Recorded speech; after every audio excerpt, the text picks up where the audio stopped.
My partner prefers his ex to me. Every time he talks about them, he says such nice things. Hi, this is Noemi. I am a retroactive jealousy specialist. So what happens if you every time you start asking about your partner's exes, they speak nicely about them, and you feel that they still want to be with this person. Now, first and foremost, we want to make a distinction between these conversations being initiated by you rather than them initiating conversations and maybe even saying that they like them more or comparing you in an unfavorable way. That is not retroactive jealousy because they are trying to make you feel in a certain negative way about yourself. Yeah, so that is uh, that is not what retroactive jealousy looks like. Retroactive jealousy comes from you, the person who is suffering with retroactive jealousy, rather than another person who tries to make you feel bad.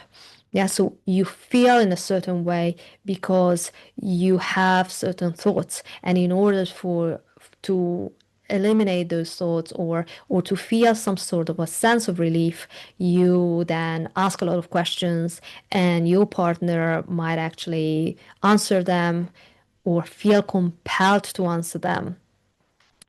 So what can you do? If you have done this before, you will know that this is not helpful.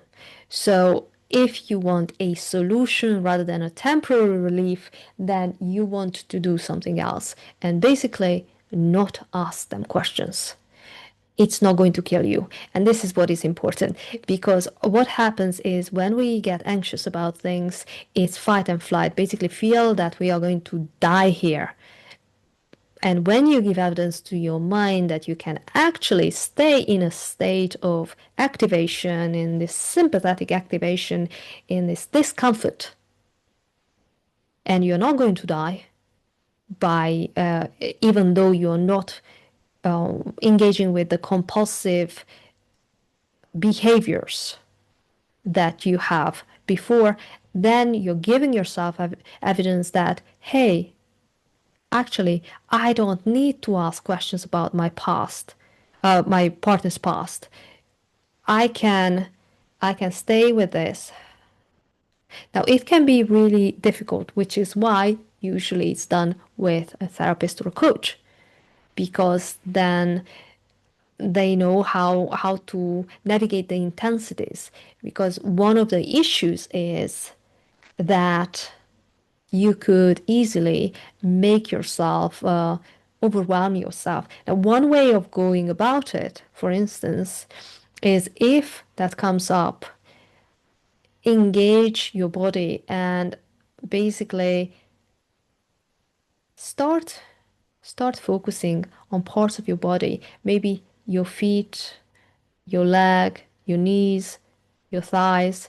So body scanning. You can use body scanning. It's a meditation or mindfulness practice. So when you're feeling those feelings, it doesn't mean that you can only feel one feeling and you can think one thought.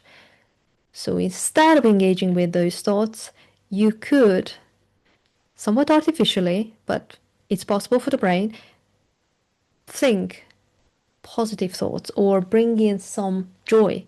So, for instance, you could think of something that brings you joy, like the sight of the sea or an animal, and also focusing on the body, and then think back at those thoughts or think back at the image that your mind might have created, that vision or an intrusive image, and how is it to be exposed to that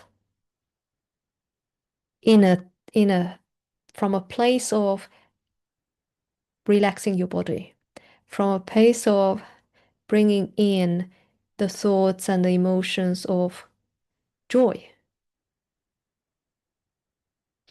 because this can actually train your mind that it's okay. It's okay to be with the discomfort, and also it's okay to bring in another emotion, kind of fuse things and let the discomfort somewhat decrease, and therefore disrupt the pattern that you might have had, in which you then engage with compulsions and act out certain compulsions.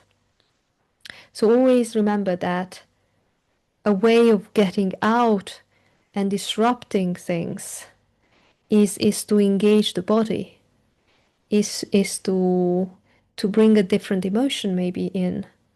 Now you don't want to suppress. That's a different thing. So you want to find a way to feel what feelings there are, and then that might actually lead to other thoughts or a memory, because the problem is not with your partner. The problem is with the insecurities, with the feelings that you have, with maybe a relational pattern that you have had, maybe an anxious attachment style, something that is related to your personal history, your beliefs, your fears, rather than with the other person.